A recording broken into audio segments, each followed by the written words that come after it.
I'm Graham Hetrick. I've been Dauphin County Coroner since 1990. I am not a physician, but I am a forensic scientist and a nationally certified medical legal death investigator.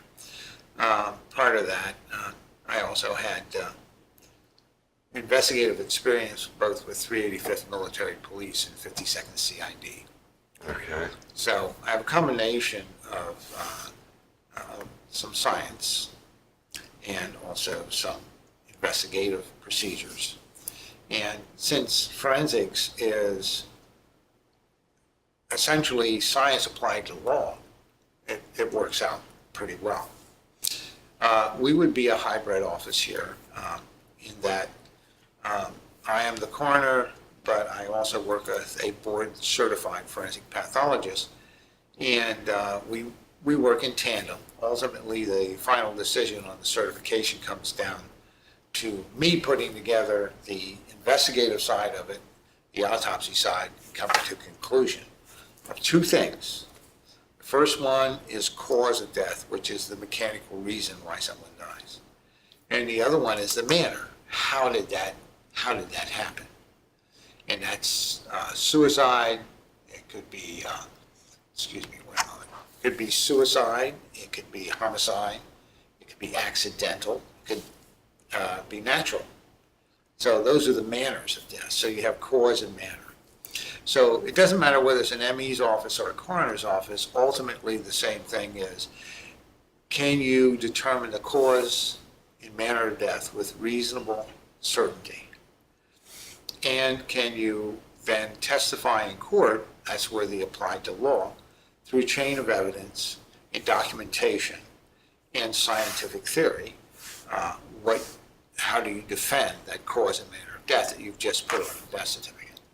And that's ultimately what occurs either in court or in civil litigation or criminal litigation, our findings and how well it was documented.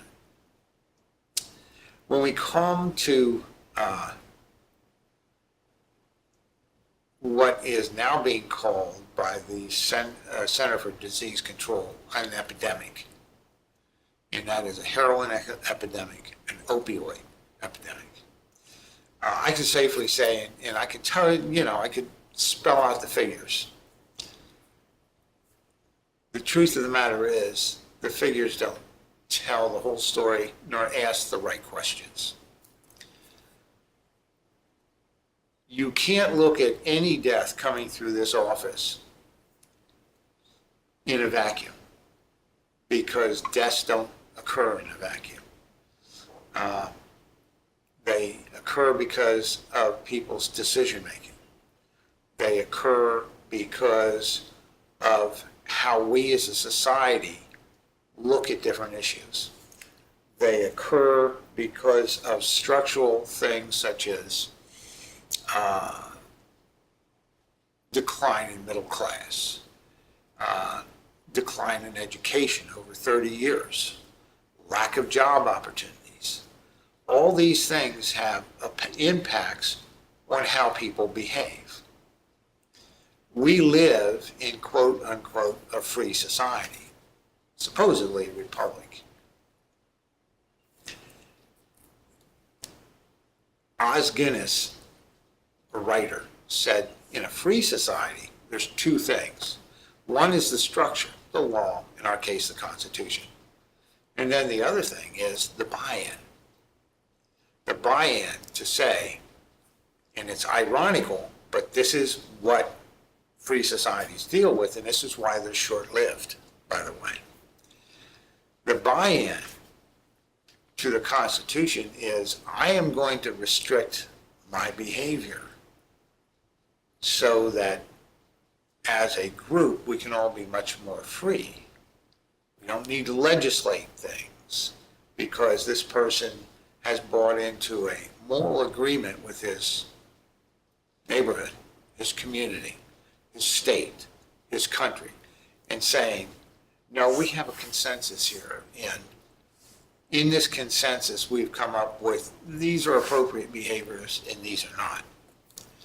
Now, not only does this filter into just the day-to-day worker, but it also factors in then to law and to our economic system, which we call capitalist.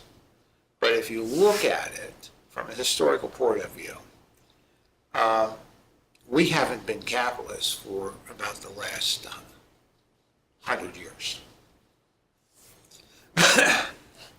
Now let me go through and tell you how that impacts why I'm seeing dead kids and dead baby boomers on the stainless steel tables over there because they've OD'd either on heroin, opioids, or a combination thereof, right?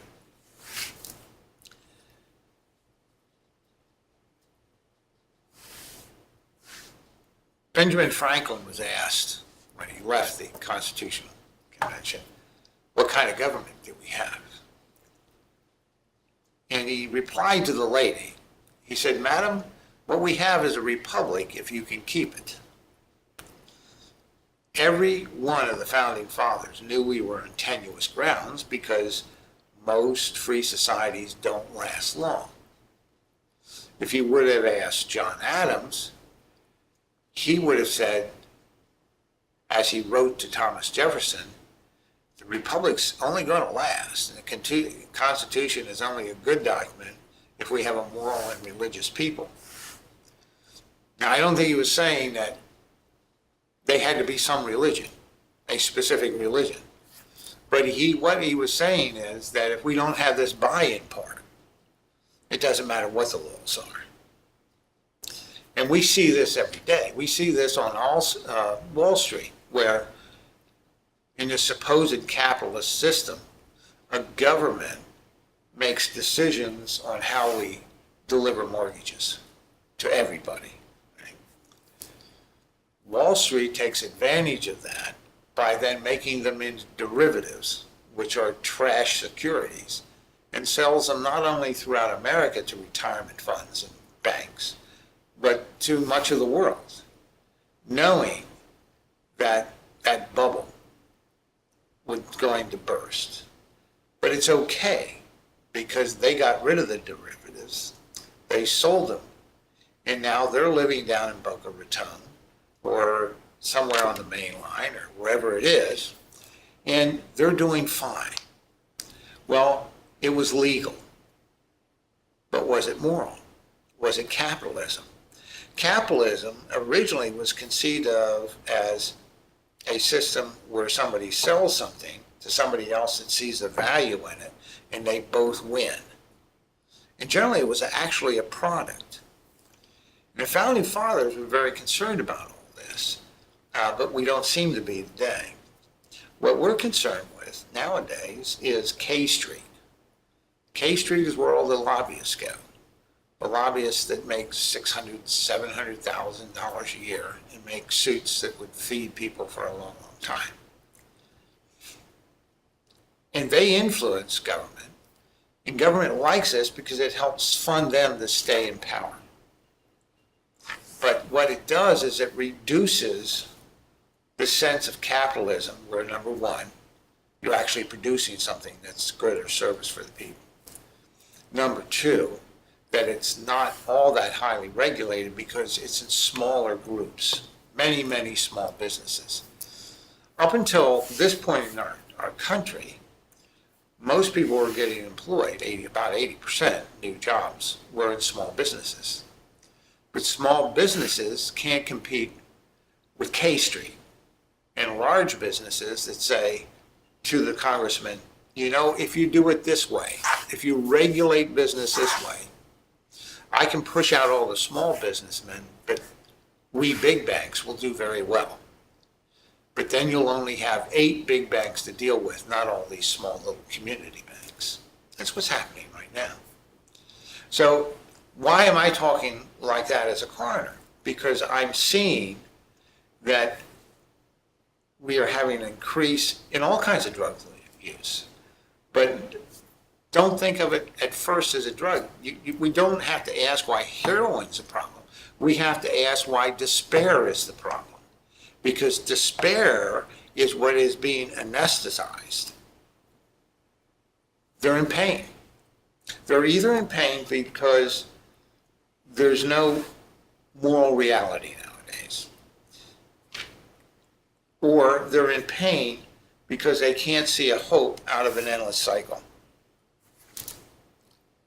Right up here, before I come in, there's a gas station. I was watching a Hispanic man, and I'm very conscious of that because my wife and I have a charity in the inner city here. It's called Estamos Unidos, and it helps kids that are Hispanic. He was filling up his car. Now, this was about a month ago when gas was about $4 a gallon. Excuse me, not his car, his truck. Now, I worked as a carpenter to get through college and grad school. And I'm seeing what he has in the back of his truck, and I know he's a handyman because from the tools he had back there. And he was just shaking his head as he was watching the pump. And he's watching it go over $40, $50 to $65. I know what he was thinking. He was actually tearing up. And he was thinking, I'm going to drive there and I'm going to lose half a tank of gas a day, $30. I'm going to make 100. And I got 3 kids. I got to get back, I got to get rice and beans on the table and maybe some meat this week. All of which have been taken off of the consumer price index of inflation so that we can postulate on TV that the economy's recovering and we're all better off. Well, that guy isn't better off, and he's not going to be better off, and anybody who went to a grocery store later will know that's true. So what do we do when we have pain? Well, if I have pain, I'll take an aspirin, ibuprofen, or something like that. But if you have the kind of deep pain that there's no hope, you're going to take something much stronger. Now, that's one part of our society, and that's one thing I see, because when you study how people die, you study how we live. And the next step is, when you have no hope, how do you anesthetize yourself? Well, we are a pill nation. We want a pill for everything. We want a pill for sex. We want a pill to feel good. We want a pill to lose weight. We want a pill to make us look better or our skin darker, any of these things. The other day, I walked through and I was watching, we had interns in, I was watching them, they were counting pills. We have a pill counter because we have to collect all the pills at the scene, right? This was an elderly lady. She was prescribed 33 pills to take every day. 33 pills. The prescribing of opioids, commercial opioids, in this country is insane. It is absolutely insane. And doctor shoppers are everywhere, and then there's also doctors that are willing to sell it. The control of it has not been consistent. And there are missing opioids from the drug company to the pharmacy, robberies, pilfering, that type of thing. It is very easy, but expensive to give OxyContin on the street, oxycodone, those things. But we live in a society where mom and dad, if there is a mom and dad in the house, and that's now 50% of the time not true, but mom and dad have a medicine cabinet. Now, people are running around talking about locking up guns, but the far more dangerous thing is a medicine cabinet. Because you got kids that are 12, 13, 14 years old now that are going in and getting all kinds of commercial opioids and antidepressants, benzodiazepines, all these psychotropic drugs, and using them because mom and dad use them. Everybody uses them. The TV says they're all good. You'll have maybe occasional anal leakage and you'll see Satan, but other than that, everybody in the ad is smiling, right? And so there we are, and we have the advertisement that pharmaceuticals will take care of everything. They'll take care of all your pain and all your problems. Doesn't matter whether it's back pain or psychological pain. What happens is these kids get started early. And they get started early on generally something like OxyContin, oxycodone, one other thing, opioids. But they're expensive if they have to get out on the street, and if mom and dad, and they've been to grandma's medicine cabinet, she doesn't have any anymore. So what do? You go out and buy very inexpensive heroin. And it's in a pure state nowadays, so you can snort heroin and still get a good high. And so they say, well, I'm snorting, I'm not shooting up. But it's the same thing. It's not good. We have had, in this last year, some multiple deaths. I know they have down in Philadelphia and other places. Heroin has been laced with fentanyl. These people die very quickly because it's between 80 to 100% stronger than the heroin itself. Now, it's always confounded me because from a vendor point of view, why would you make the heroin so that it kills your customers? But the irony is that if you take a look at a heroin bag, a little cellophane heroin bag, most of them have a stamp on them. And the last one I think I saw was fentanyl, and it was called Wrecking Ball. And it had a little stamp of a wrecking truck. You know, what do they call it? With the hook on the back. Mm-hmm. So here we are, and we're talking about what can we do? What can do? How can we change this? And I'm afraid that we're always asking the wrong questions, and we're getting silly answers. It doesn't matter if we're asking about gun control or heroin abuse. The question is, how can we stop heroin? You're not going to. Heroin production in Afghanistan this year was higher than it's ever been. Our borders are wide open. It's going to come through. If there's users here, there's sellers. And that's the bottom line.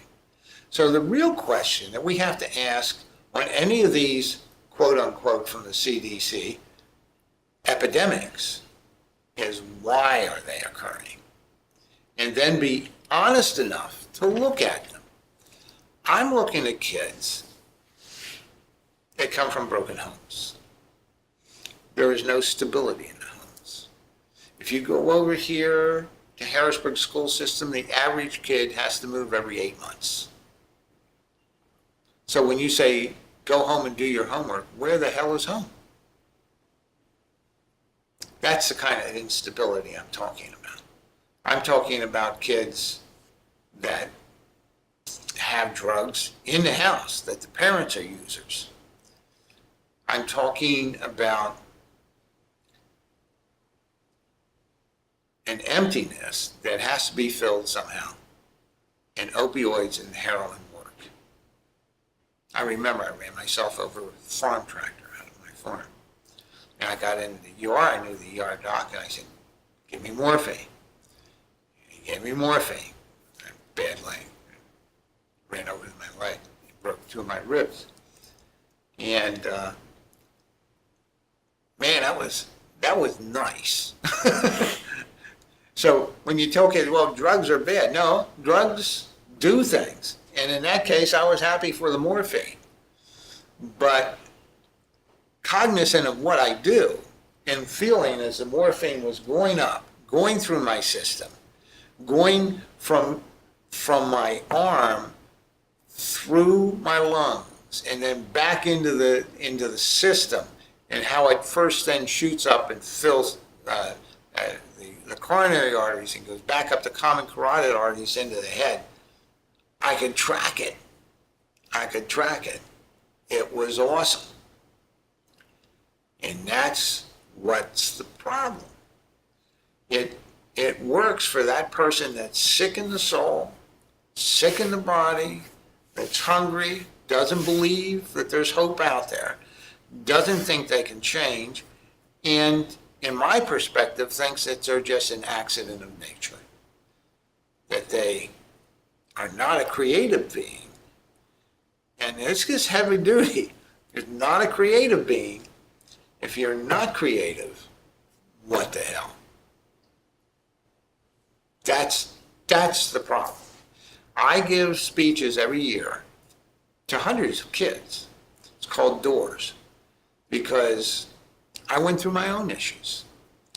And I tell them, and some of these kids, the last ones in were all kids that are on probation with gun violations or violent crime.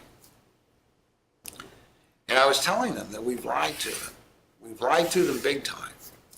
We've told them that they are just an accident, they're here, there is nothing other than that. You're here and that's it. Rather than saying, wow, you're created for a purpose. And once you find a purpose, it doesn't matter where you are. And I tell these kids, some of them sitting on long terms in jail, saying, I don't care if you're behind the bars. If you seek a purpose for your life and understand it, you were here to learn something. Doesn't matter whether you're Hindu, Jew, Christian, just a concept that you're here for a reason. Once you get that across, then everything else changes. And actually then suffering becomes a tool to teach you something else. But we live in a society that tells you that everything should be great all the time. And we know that that's not the case. So here we are, and we're worried about heroin. Well, if we did not have heroin, what would it be? We're coming out with the designer drugs now. And that will be the next epidemic. There will always be an epidemic. The question is how big? Well, it's only going to get smaller if we have a national dialogue on, number one, how we should behave. How we as individuals can restrain ourselves. It was John Adams again. John Adams said, liberty is not doing what we want, but what we ought. So he got it. He got it.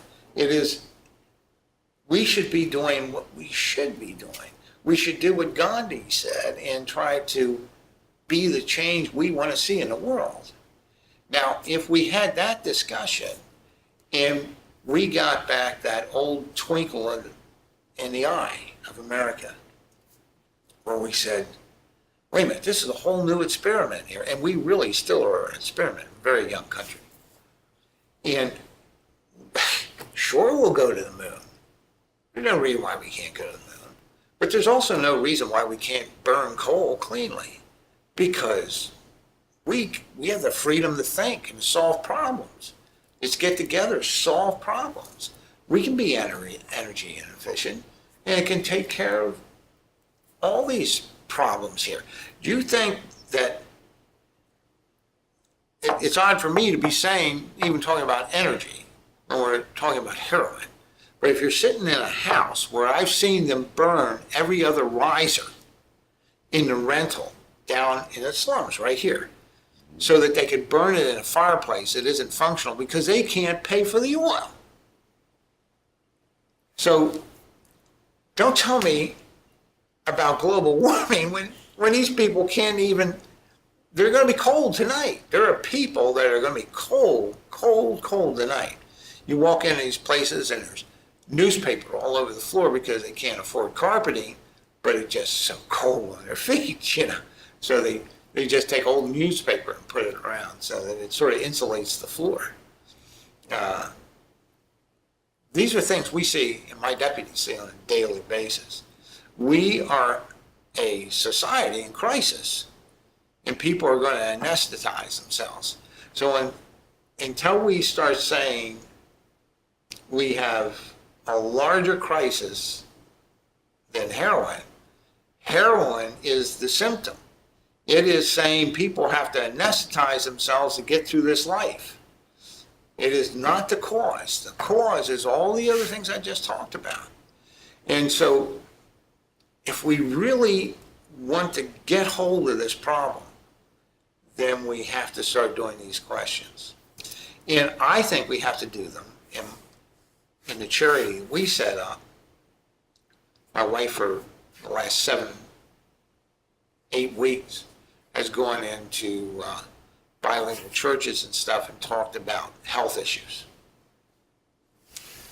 And anything from just normal hygiene to diabetes to heroin, these issues, to get the conversations going. And I think that if we get this conversation going, it's going to have to start from neighborhoods up. And we're going to have to, you don't even need to call it what's so many people right now are so worried that some spiritual context could be with any program, because we're supposed to be this great secular nation and not offend anybody. I don't know if we can exist as a Republican doing that, because then everybody's doing what they want, not what they ought. We have to define the ought. We have to define what's going to hold our country together. What can we do to make this country a better country and still be free? Not to have the dictates of how we learn, how we eat, and right on down the line, coming from some elite somewhere.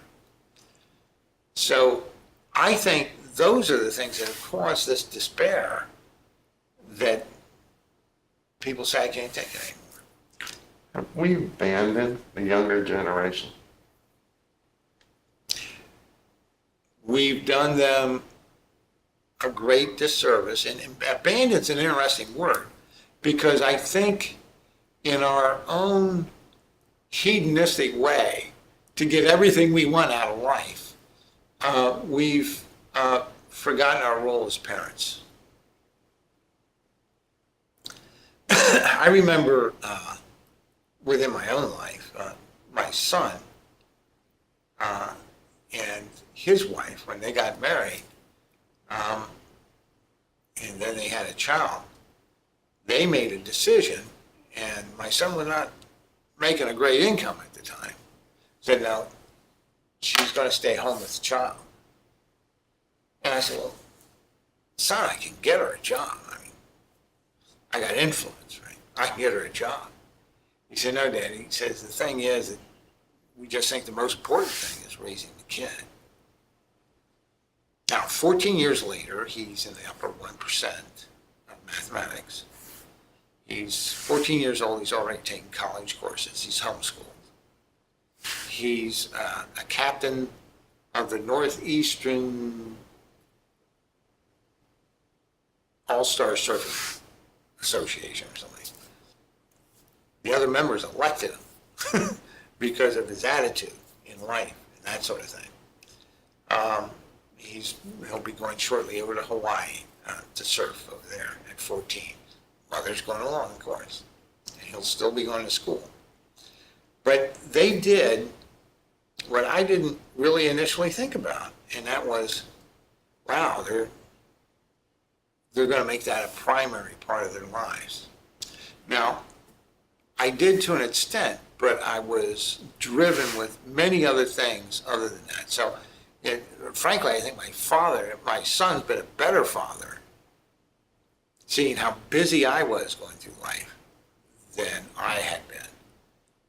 And it taught me a great lesson, that, wow, we got to get back to basics here.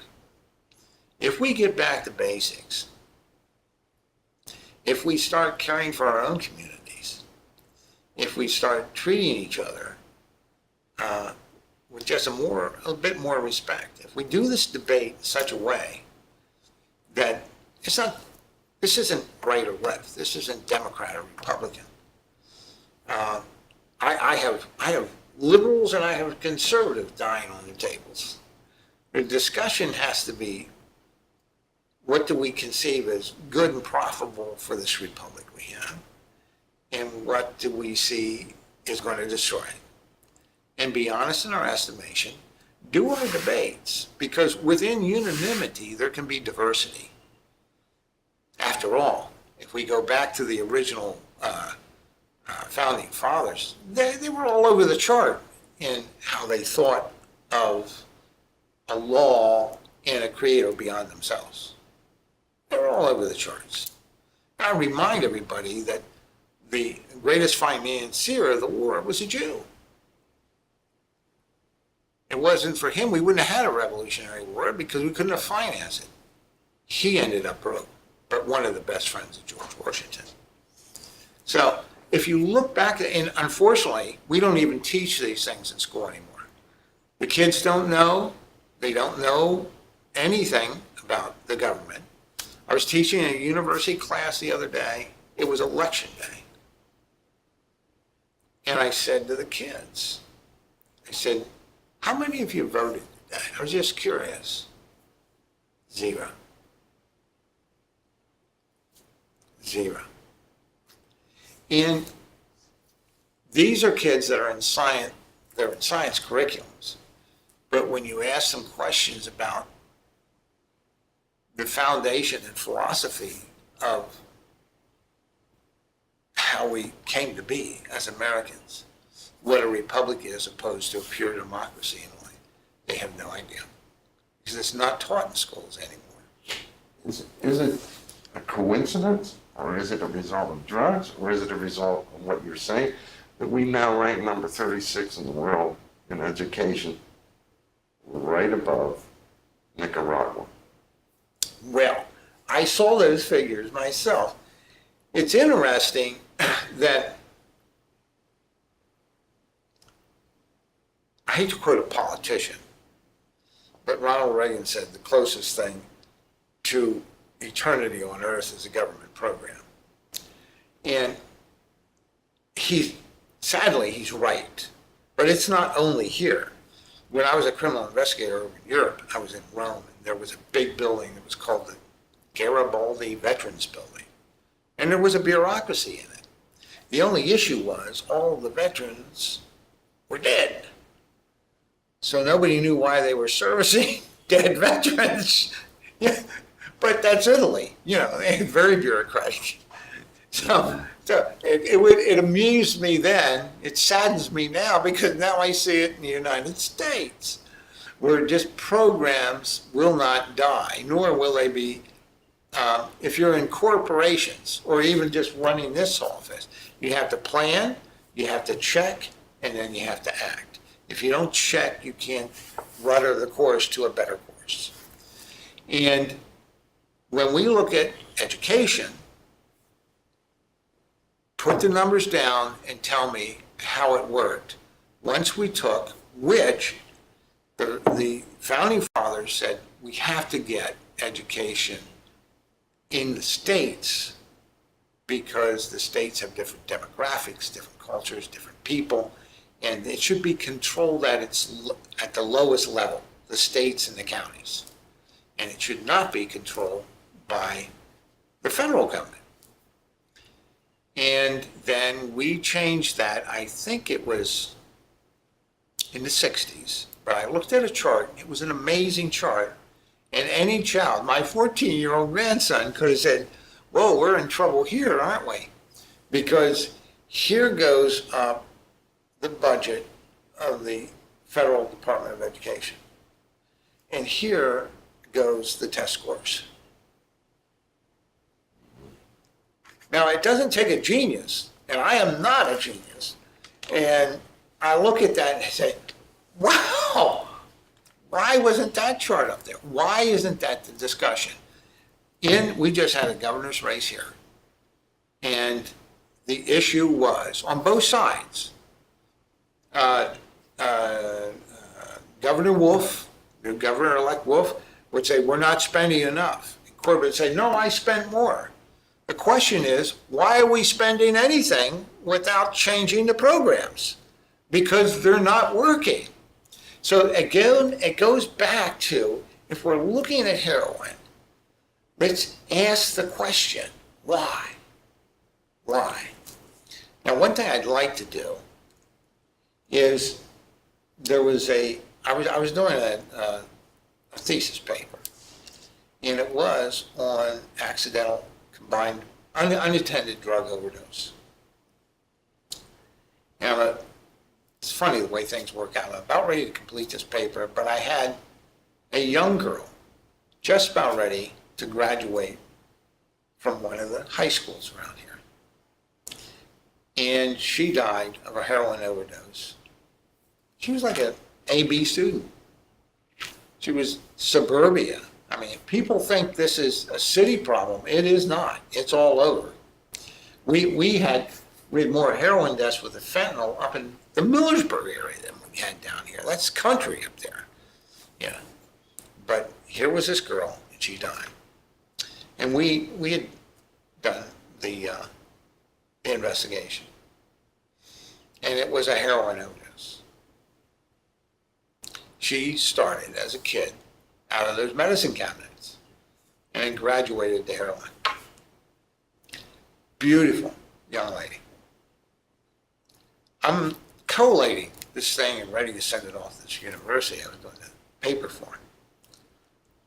And Jill, my secretary, says, there's a mother who's here to see you. And she came in. And she said, what are you doing? I said, well, I'm doing a paper on unintended drug overdose, which was, her daughter was one of those statistics, one of those numbers.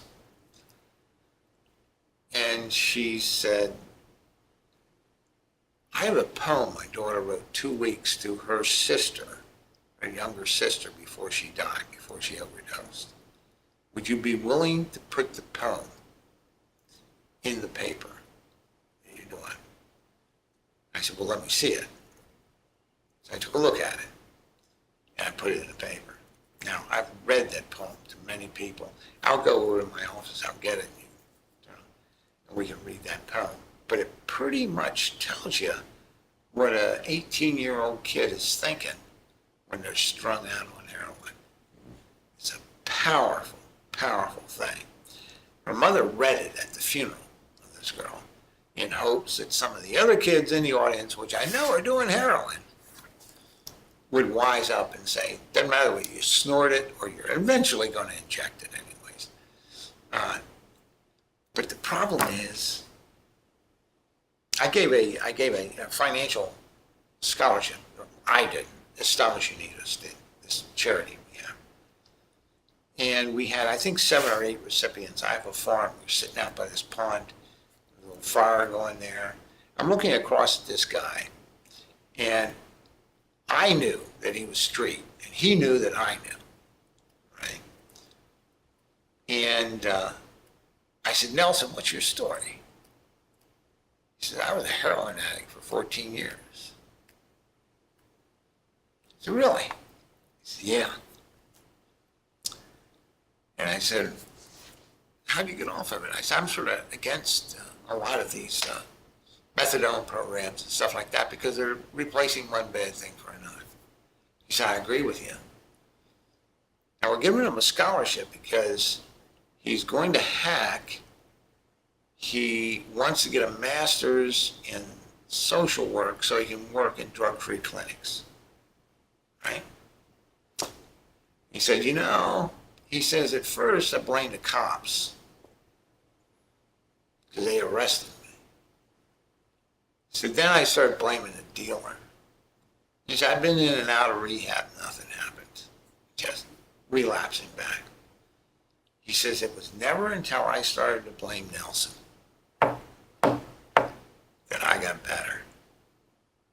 He said, I took methadone for 3 days just to get over the worst of the withdrawals. He says, but I've been drug-free ever since. I said, man, you're my hero. I said, it took me such a long time to quit smoking cigarettes. You kicked heroin. I said, that's awesome. He teared up.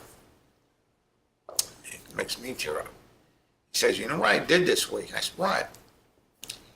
He says, I bought a house. He says, it's in the city. He said, it isn't much, but I bought a house. And I knew I was looking at a man that for years had eaten out of dumpsters and would do anything for a needle. So Nelson cured the problem, not until he could cure the pain that heroin can't take care of. It can cover it up, but he had to take care of the pain himself. And once he did that, then he could break it because it's too strong. It's too strong. I still remember that tractor accident. And I knew because of being an addictive personality of somebody that smoked for years, that's kid stuff. And that's what kids have to understand. It's not that it's bad, it's that it's too good to play with. It can control you. And that's what this poem says. So let me go get that, okay? I have one question I want to ask you Yep. as well. Why, as much as I've worked in major urban areas, and we'll do this in the interview when you come back, I get it in the urban areas. I mean, the hell, the lives they've had to live, not having parents, the abuse, the trauma, and all that. It's definitely understandable. What I don't get is suburbia. That one I just can't register. Well, suburbia is a lie. Suburbia is a lie because we don't really clearly define poverty. Poverty can be both spiritual as well as financial. True. So you can go to some of the nicest neighborhoods here and people are living on a thread. They got it all, but they have nothing. Gibran said that luxuries move in our house as a guest and end up being master. Because now you got all the credit cards, you got the damn car payment, you have this, you're on Camus' treadmill. You know, and you're trying to make it to the top, but the rock keeps on coming down. And that's where these people are. And so. You're referring to Albert Camus? Yes. Okay. And the whole structure starts to fall apart. The dream is not there. The dream becomes the nightmare. So that's what we're dealing with in suburbia. We have parents that can't be parents because they're working their butts off all the time, or they're trying to look younger, or they're having an affair at the office, or whatever it is, but they can't be parents. And that goes back to your question: is have we failed our kids? Yes. Yes, we have. I do believe we have. We have. And This is the most interesting interview I've ever had. I will tell you that. but Because everybody gets mired in the statistics. They get mired in. that's not how we're going to change things. Exactly. And we can't legislate, we cannot incarcerate our way out of this. And yet that's where all these programs are focused on. That's right. We're going to get more. We're going to interdict the heroin trade. We can't interdict anything across our borders right now. So that's just silliness. So let's get. And as you said, if you take one away, 10 other drugs will replace it. Oh yeah, I can't. The toxicology panels can't keep up with the new designer drugs and stuff like that. So here we are. We have a large industry, the pharmaceutical industry, which convinces everybody they got a pill for everything. We have a morbidly obese population, 60% It's morbidly another obese. addiction. Sure, it's another addiction. It's another heroin, in a way. But we don't talk. What do? We have school lunch programs. Now, do you think these people really ate themselves into misery because they need food? Well, in some ways they do, because they're eating carbohydrates all the time, which tell you you're always hungry. And it elevates your sugar, then slams down, elevates your sugar, and slams down your blood sugar. So, but we really should be dealing with the issue of, why do you eat so much? Why do you need that feeling of contentment? What other parts of your life are you not content with? Right? And then it only stacks one upon the other. I watch. What is the other paradox? sorry. Yeah, no. Is the other paradox that we have become so frail and so weak that the least amount of pain and we can't take it. And so we need to reach for instant relief. It's really, I mean, that's it. When I've seen two practices of medicine, and I am not a doctor, right? So I am not an MD, but I see two practices of medicine. And what we are designing right now is a practice of medicine where you go in and you say, here are my symptoms. I say, I got these sore knees, I got bad lower back. Well, I didn't mention I'm 325 pounds. You know, we actually have to buy new stretchers that are wider and can handle up to over 500 pounds because the population's changing. Now that again, look at how we're dying and you'll see how we're living, right? The question is, why do we involve ourselves in gluttony? It's what it used to be called, gluttony, right?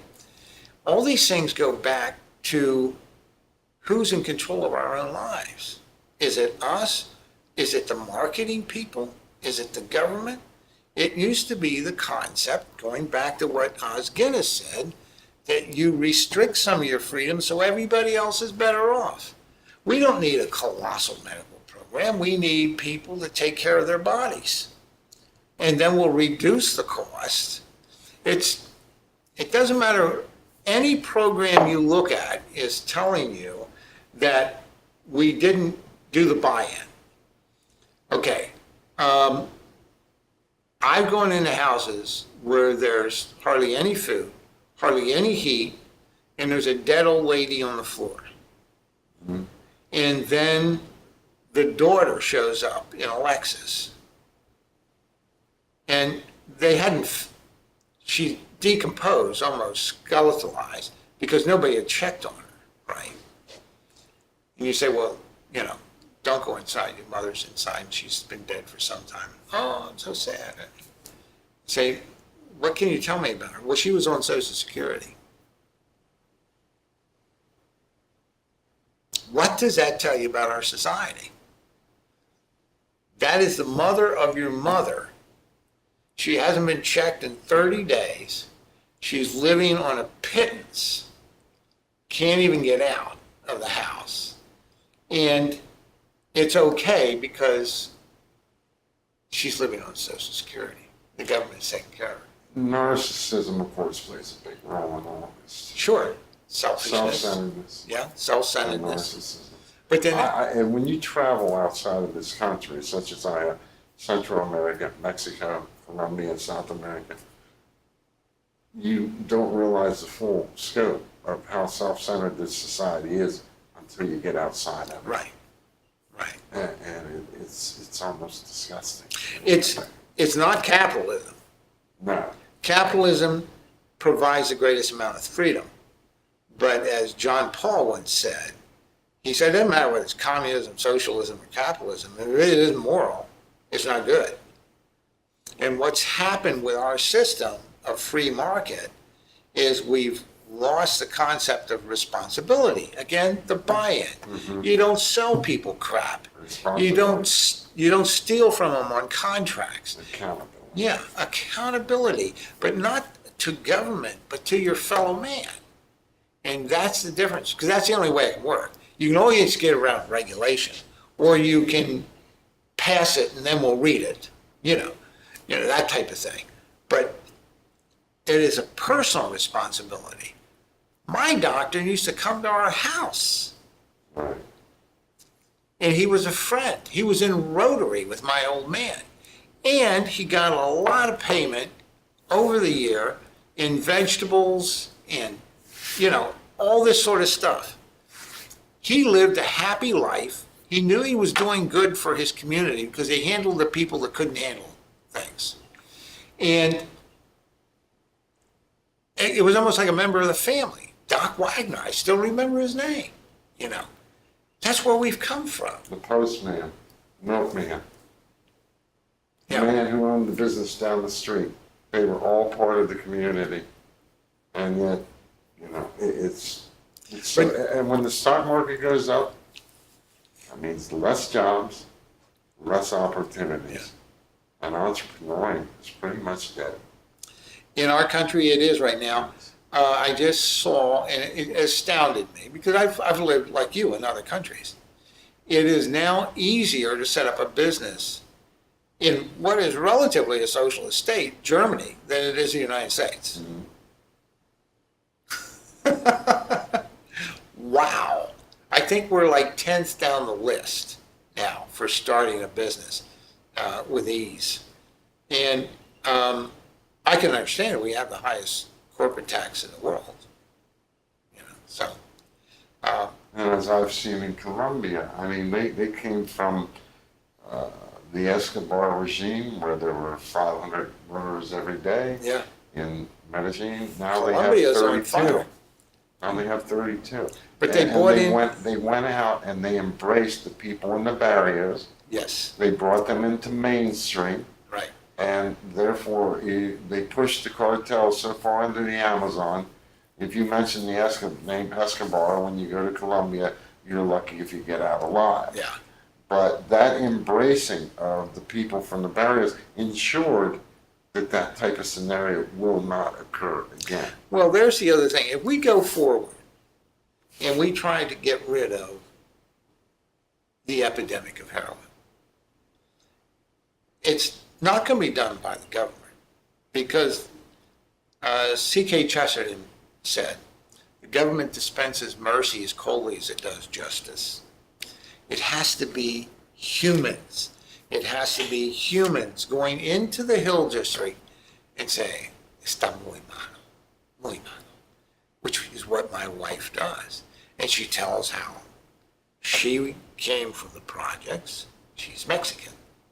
She came from the projects. She worked her way up, first in her family to get a bachelor's degree. She has an MBA, and she's giving back to her community. How many people of minority stature have gotten out of the community and then forget the community? They abandoned. They abandon it. And the premiers of those are the politicians. Mm-hmm. Because they don't even live in the communities they regulate. Yes. Yeah. So And to look to government, to law enforcement, or anything as a solution to this? it's not going to happen. It's going to take love. And that puts me back in the 60s again, right? Right. But it's true. It's true. It takes love. I have hugged a lot of heroin addicts. Mm-hmm. And I hugged Nelson because he is a hero. He is a hero. That's what we should be accenting. We should be accenting people like Nelson. And we should be accenting the horror that 18-year-old girl went through. So that we tell the true story. Not that heroin is the evil. Heroin is the tool to cover up the evil.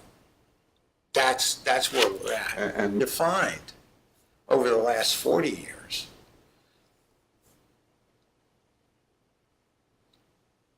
What parents' responsibility is. True. We are now trying to define marriage itself. Is marriage an institution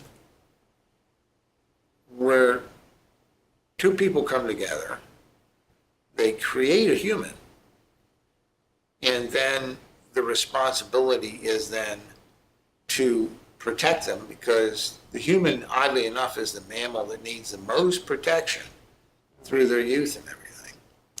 And then are we going to educate them and then put them through rites of passage so they become members of a community? It seems to me that we've given all that up to a large extent. And should we be having a conversation that this could possibly be harmful to our society? These are the type of conversations. I was asked to do a pilot for A&E. And I do a lot of press conferences. I'm probably one of the most open coroner's offices. only because I just don't think we're talking about the right You're things. absolutely right. And if we don't start doing this, we're whistling through the graveyard. If we don't engage those kids, Absolutely. nothing is going to change. And that's what Heroin Project is Yeah. about. That's why I'm doing this, and that's why I have the music and all the other things. If we're going to reach them, we have to reach them at their level. We have to give them opportunities. If it's going to be their music, I have hip-hop singers, I have rock singers and so forth. It's all pushed back against drugs and against the type of lifestyle living. Right. In Northern Philly, I've got some hip-hop singers pushing back and showing hope and how to do that. I mean, these are the kids you have to reach out to. It starts a movement. And There's some great hip hop music out there that's talking about our lack of values. Yes. There's this one young man that, man, I just heard. If I can find it, I'll send it to you. I have 5 groups right now I'm working with. Awesome. Harrisburg, Philadelphia, Baltimore, Pittsburgh. Yeah. So, No, I think it just comes down to, well, you We have to have you these said it discussions. more eloquently Yeah. than I've been able to get it out.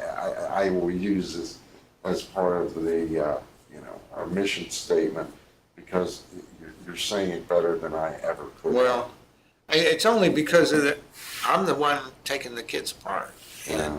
and looking at them, and then listening to Senator Fatbottom say, well, we're going to do this, or we're going to do that, we're going to legislate. And you just said it, you cannot legislate this. You can't. We have to, as citizens of this country, we have to roll up our sleeves, start loving each other, taking care of each other, respecting each other, find out what our commonalities are, and then debate the differences. But the difference with the debate is you debate the idea and you don't go hostile against the person. We want to always attack the person and not attack the issue. Yes. And that is in part because of politics. Politics today is politics of division rather than cohesion, because that's the way politicians and oligarchies and business and everything else stay in power. Separate and divide. Separate and divide. And I'm saying just the opposite. I'm saying let's start from the communities and let's get together. If we can change one community, we can change another community. If we can change that community, we can change another. Is it an exaggeration or understatement when I often make this remark that every major urban area has already collapsed? No, it's true. It's true. And the suburbs are following. Yes. We're going to come into a financial collapse relatively shortly. I'd say within the next 2-3 years, and I fully expect also terrorist attacks. If we wouldn't have printed the false money, we'd have been there. We'd before. we'd be in recovery. Yes, exactly. We would be in recovery because it would have been a painful hit for about 1.5 years, and then we would have gone off like gangbusters because government itself would have had to shrink because there was just no money. And when government would shrink, you could do one thing, you could raise taxes, but that kills growth and you can cut them. The Roaring '20s was brought on because government cut its size in half. They were actually going through a depression. They cut the size in half, got rid of the depression in 2.5 years, and we went into the Roaring '20s. But then they started to expand and grow again. And it got And- corrupted and manipulated. Right, and then we had the stock market crash. Right.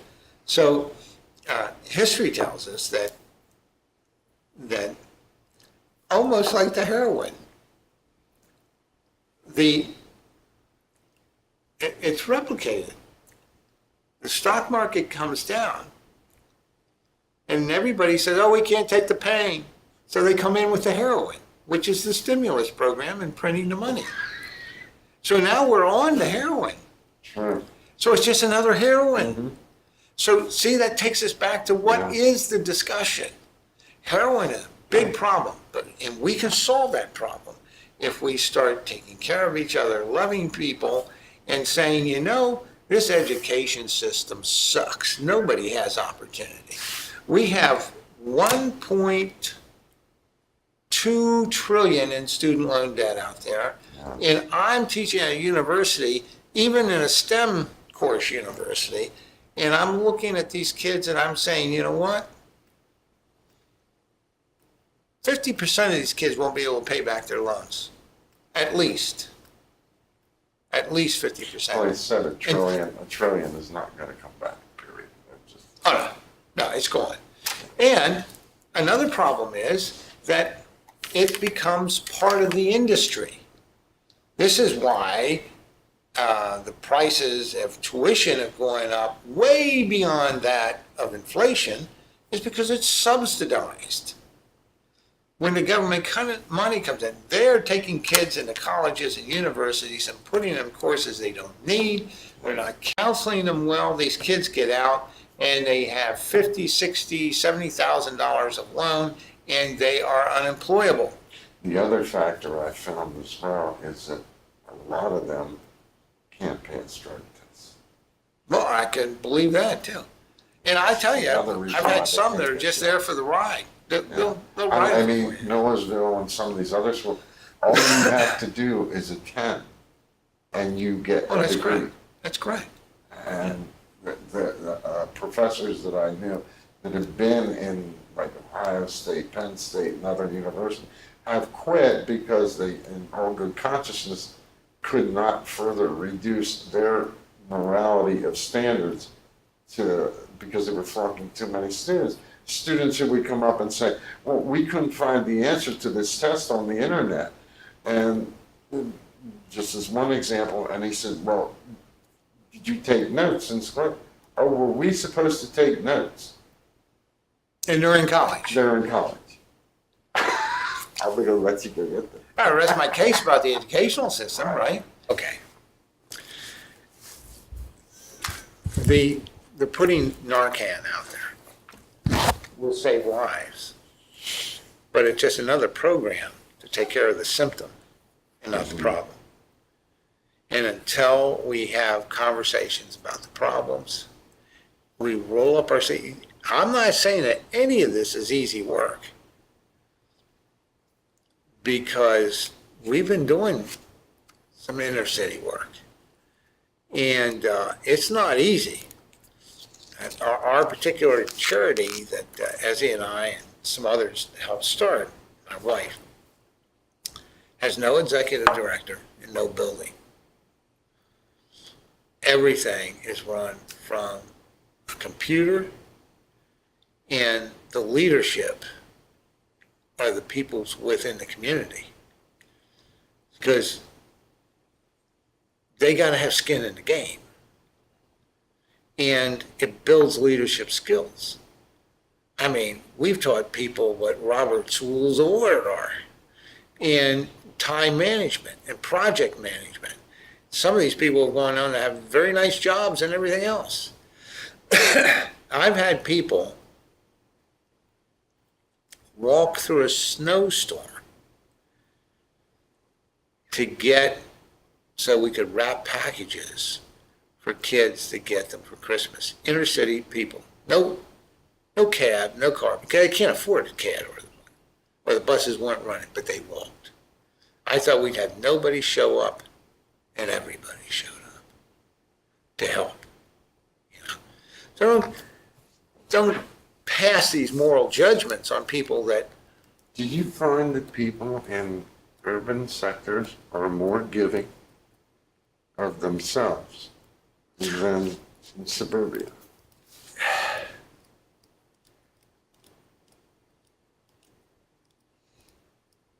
In some ways. If you're looking for generosity, I helped, actually one of the guys that founded the very charity that we're in. He had just come over from Nicaragua, Ecuador. And I took him under my wing. Now this guy had an engineering degree and a doctoral degree in Ecuador, but it was nothing here. He was working in a vegetable plant, processing vegetables, he and his wife. Invited me down to the hill to their apartment for ceviche, right? Now, I'm not a great humanitarian, but I do love ceviche. So I went down there, right? And I remember Hector Ortiz. I'm now godfather for his one adopted daughter, whose mother was a crack whore and his father was shot. And he took care of the as a foster child. They couldn't give it back because there was potential that the mother might get the kid back. They couldn't do it. And so they adopted the child. Since then, they've adopted 2 other very special children. And that's his way of giving back for the opportunity he has here. He now lives in suburbia, living the American dream, but he's taking responsible for that dream, taking responsibility for it, and introducing it to other people, and hence the charity, and so many other things he's done. He was just elected the first district governor of Rotary of color. And he did all this like in 12 years. He's a wonderful man, good man, but he has the buy-in. We have heroin addicts that if you could help them with the heroin and give them a little hope and a little love, they'd do the buy-in. They'd be good citizens in the future. I even created a newspaper, bilingual, which is now in 7 counties, La Voz Latina Central. And the whole purposes of that was body, mind, and spirit. So we had Dr. Araya writing about things like heroin addiction, diabetes, bad diets. I'm writing something right now on personal responsibility and what our moral consensus should be. I'm not talking about soccer or chi-chis or anything else. I'm saying, I respect you. I respect your culture, and I know you have a tremendous culture with family values and everything else. So that's what I'm going to play with. I'm not going to go to your most prurient interest. And you know what? The paper's growing. I'm not making money off of it, unfortunately, Right. but it has been growing. We had to add another 10,000 in circulation. Heroin Projects is And- growing as well. It's a nonprofit. I'm not making any money off of it. Well, anything that you need exposure in the Latin community, you let me know, because Yeah, I definitely. we're pushing do, it out. Yeah. Because we need more people to come forward for interviews. Uh-huh. We need acting talent to produce commercials and billboards. Right. Some of them are they're very graphic and they're powerful. The one I just completed last week is a girl that's pregnant 5 months. Shows her shooting up. Now, we simulate Right. the veins and everything else. Imagine driving down the road and you see a billboard and the caption is, we have several for that billboard. So what you're doing is you're starting the real conversation. Mm-hmm. I'm provoking. This is the real conversation. Right. And it has to be almost like, America, let's talk. Exactly. You know? I Let's hope talk. it does infuriate people. Yeah. I hope it causes them to slam on their brakes. I hope they make all kinds of phone calls and complain. They with the ethnic communities here simply because I tell the truth. And that's, And they know I love them too. mm-hmm. They know I love them. And I have to love them. I love the bastards I hate. Because if it's the drug dealer or the Yeah. real creep, you know, Right. I have to I interview still them. have to love them because I know they got there in a very bad way. Yes. I know that some of them could probably run major corporations with the distribution chains they set up. Absolutely. Absolutely. You know, but that's not the case. But I still go back to It's the the point, only I look at right him as a now. human being that was created. And I wish I could get him on a path so there was meaning in their life. You know, it just, it's sad what we're doing to each other. It is. It's just sad. And, we and a really lot of have. times we call them, I do it myself, because at the end of the day, you can't get emotionally involved with everything I see and on the laws. Oh, I know. Same here. You have to call them junkies, you have to call them junkie breeder or whatever else it might be, because otherwise you're gonna get PTSD. I had it when Megan went a few times. Oh, I believe it. Every death, every murder, from beginning to end, all of it just kept rolling back and rolling back, and that went on for a couple of weeks. And I can see it in this office. I'm on call 24 hours a day. I'm sure. Yeah. And there comes a point, I don't get off much. I probably had, in the last 7 years, I probably had 20 days off, 30 days off. Okay. Yeah, I can relate. So I get called through the night. Generally, I just, as he's amazed, because, somebody's killed with a samurai sword or something like that. And I say, well, we got to do this, we got to do that, we got to look for blood patterns, arrange autopsies and police and everything. And I go back to bed. And she's like, he's asleep already. But from years of being a criminal investigator and doing it, that's life. One will hit you. One's going to hit But you. one hit you. I had Then a York County case of a child that was beaten with a Game Boy player, the controls in the court. And I handled a lot of child abuse, but that was the one. That was the one. That was the one I couldn't get out of my mind. Even to this day, I still can't get out of it. And there are just certain scenes, and Ground Zero being one of them, that I worked down there, and probably 2 months into it, I was working down there. And there's nothing worse in my mind than I've had addicts tie out my arms. Sometimes they'll intentionally OD in front of the camera. I hate it. Wow. They know they're doing it, but hey, I'm going to go out. I'm going to do it on camera. Sure, the guys here, they'll pump me with Narcan. Yeah. That's the problem with Narcan. Well, no, there was no Narcan available. Oh, jeez. But the one that got me the most was the one that bled all over me. And I said, see, always called him Kansas. He was in Philadelphia, and he was from Kansas. Yeah. And nice enough guy and everything. And one day I'm talking to him. He would have done anything for me. And I looked down at his leg. I said, Steve, you got a major problem down there. I said, you're starting to bleed out your leg. He panicked, took off. Wrong thing to do. Yeah. I grabbed him, threw him in the bathroom, public bathroom, started to get his clothes off, took a knife and started cutting his pants apart, put a belt around, tried to. Right. I couldn't stop. I was soaked with blood. Arteries busted out. Yeah. Needles that were in there for years. It was just, that stuck with you. But you realize at that point, unless you're a sewing machine, you can't save somebody in that. No. It was just, and I was literally soaked in blood. Those kind of things hit me. You never forget them. No. No. But the other ones you can walk back, and for whatever reason, you can leave at the end of the day and just say another day in paradise. Yeah. And then there's that one that's going to hit you, and then it starts rolling all the other ones out. It's a curious thing. I remember the pilot that I did for A&E. It was called Graham Hetrick. And the one intern said, I feel guilty and exhilarated at the same time. She said, because I've just seen my first autopsy, homicide autopsy, but at the same time, some mother lost a daughter. She said, it's really a paradox. I don't know how to feel. Mm-hmm.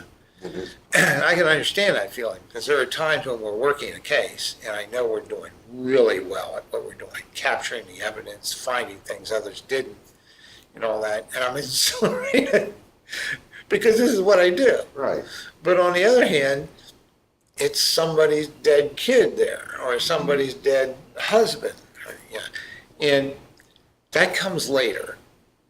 That I have that realization later. But you're right. It doesn't hit you immediately. Yeah. It just all of a sudden out of the blue. Yeah. Boom. Yeah. Now, let me read this to you. Okay. It's Natalie Kribari, and I was allowed to use her name. Okay. Through poison-tainted veins, I feel a warmth that soothes, but it's surreal. It's funny how we became acquainted. he made me quiver. I almost fainted. He seemed so cool, so calm, so sweet. He swept me off my virgin feet.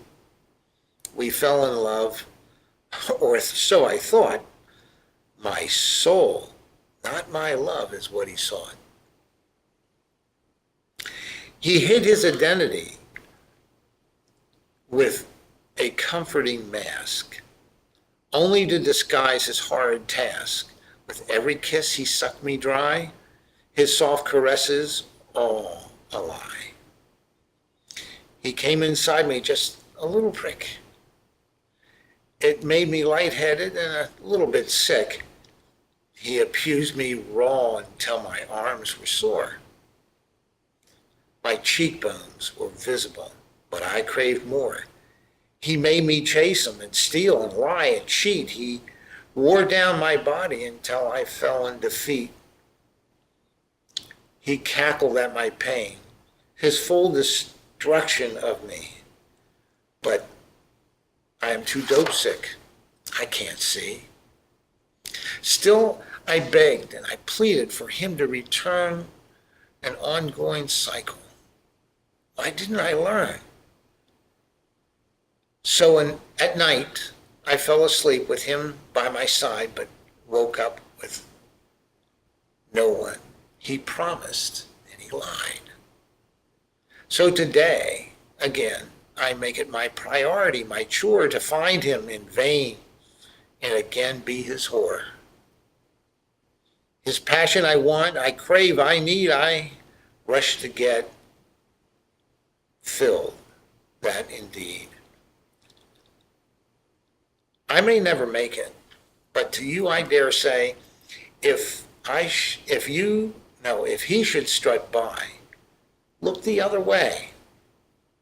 He'll charm you and flirt, and with his deadly advances, he'll shower you with false promises and convincing romances. With a wink of his eye and his look, he could sway. This is your warning. So, darling, take heed. What he does offer you, you surely don't need. A handful of problems, a life that is dark. In no time he'll have you, and your gravestone he'll mark. That's Phenomenal, isn't it? phenomenal. That would make a great song.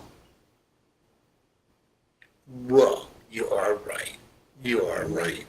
Perfect song. Well, I'm going to give you a copy of it. Yes, please. I'll give you a copy.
Societies deal with, and this is why they're short-lived, by the way. The buy-in to the Constitution is I am going to restrict my behavior so that as a group, we can all be much more free.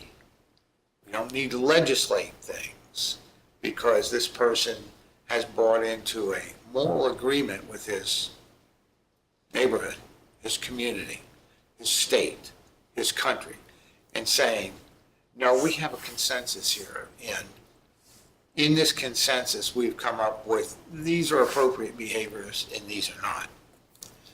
Now, not only does this filter into just the day-to-day worker, but it also factors in then to law and to our economic system, which we call capitalist.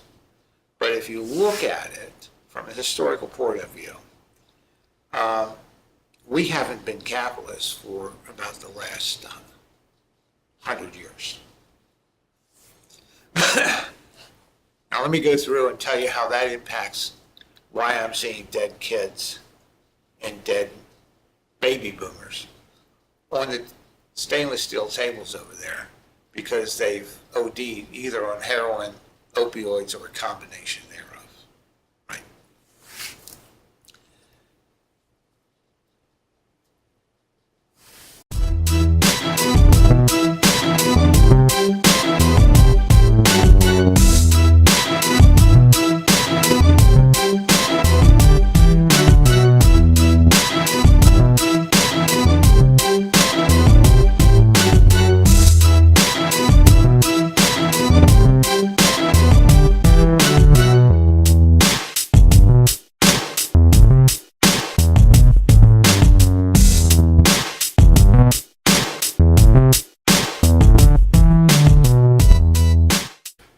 Well, I'm Graham Hetrick.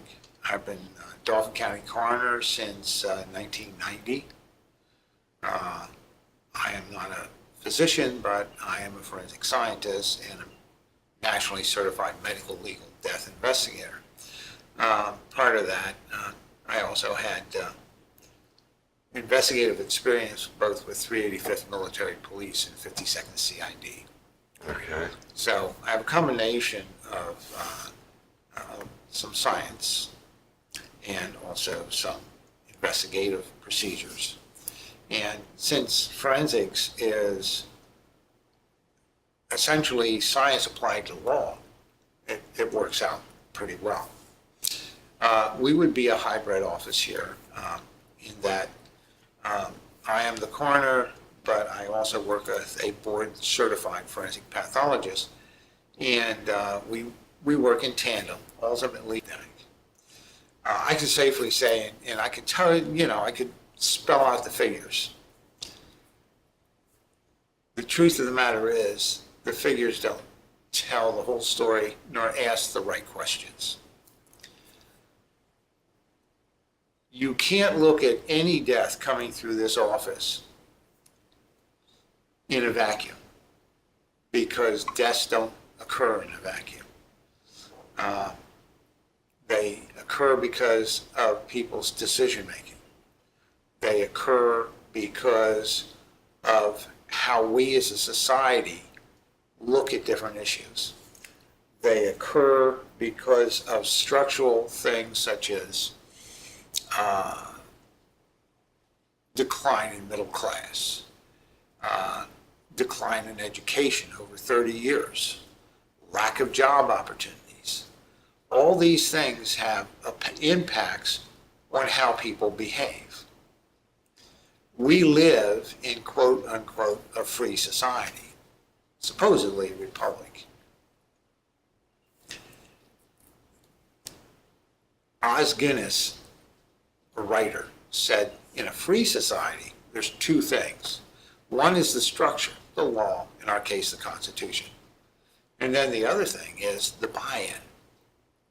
The buy-in to say, and it's ironical, but this is what the final decision on the certification comes down to me putting together the investigative side of it, the autopsy side, and coming to a conclusion of two things.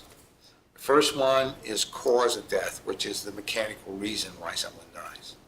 And the other one is the manner, how did that happen? And that's suicide. It could be, excuse me, wait a moment. It could be suicide. It could be homicide. It could be accidental. It could be natural. So those are the manners of death. So you have cause and manner.